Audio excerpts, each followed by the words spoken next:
ये जानते हैं कि स्पीच डिले होता क्या है। देखिए, होता ये है कि जब हमारा बच्चा थोड़ा सा बड़ा होता है तो वो थोड़ा बहुत बोलने लगता है, छोटे से ही स्माइल करता है। और किसी अगर वो बोल नहीं पा रहा है अभी तो फिर इशारे करता है, अपनी बात मतलब हमें समझा देता है।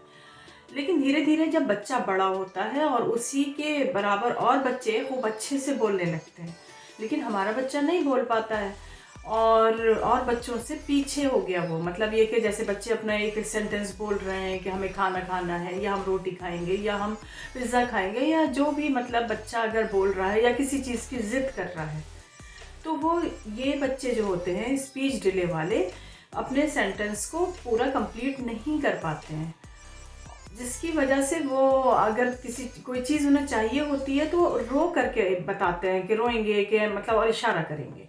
तो इसी चीज़ को स्पीच डिले कहा जाता है। तो 6 महीने का जो बच्चा होता है ना, तो वो समझिए कि एक तरह से बड़बड़ाता है, पता नहीं क्या क्या, मतलब जैसे आपके ज़्यादा समझ में नहीं आएगा कि वो क्या कह रहा है। जब वही बच्चा 1 साल का हो जाता है तो वो बोलता है 1 से 2 लफ्ज़, जैसे मामा, पापा। 2 साल का बच्चा 2 लफ्ज़ बोलता है, जैसे दो, और वो सेंटेंस भी बनाता है। जैसे बोलेगा कि दादा आ, मामा दूधू।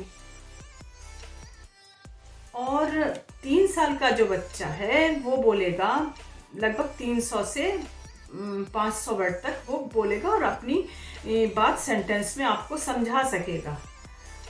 और जब बच्चा आपका 4 साल का हो जाता है तो वो पूरी तरीके से बिल्कुल ठीक से जो उसे चाहिए है, या कोई किसी की शिकायत है या कुछ भी है, वो पूरा साफ सुथरा आपसे बात करेगा। अब अगर आपका बच्चा इन माइलस्टोन से बहुत पीछे है तो ये जो है स्पीच डिले का एक सिग्नल है। इस वक्त आपको सोचना है और फौरन किसी अच्छे से डॉक्टर से कंसल्ट करना है और अपने बच्चे का चेकअप कराना है कि कहाँ प्रॉब्लम आ रही है, मेरा बच्चा क्यों नहीं बोल पा रहा है। ठीक है। अब मसला ये होता है कि कुछ बच्चे तो बहुत जल्दी बोल लेते हैं। अच्छा, कुछ घर का भी फ़र्क होता है, जैसे न्यूक्लियर फैमिली में जो बच्चे रहते हैं, माँ बाप जॉब पे जा रहे हैं, तो इसमें भी कभी कभी ऐसा हो जाता है कि बच्चे डिले स्पीच की प्रॉब्लम अपने अंदर पैदा कर लेते हैं। स्पीच के साथ कम्युनिकेशन की भी प्रॉब्लम है, वो आपको ध्यान नहीं दे रहा है, आई कांटेक्ट नहीं कर रहा है। आप कोई चीज़ पूछ रहे हैं कि ये कहाँ है, नोज़ किधर है, लिप किधर है, या वो फ़ैन किधर है, या मतलब पापा किधर है, मम्मी किधर है, वो नहीं पॉइंट आउट कर पा रहा है। तो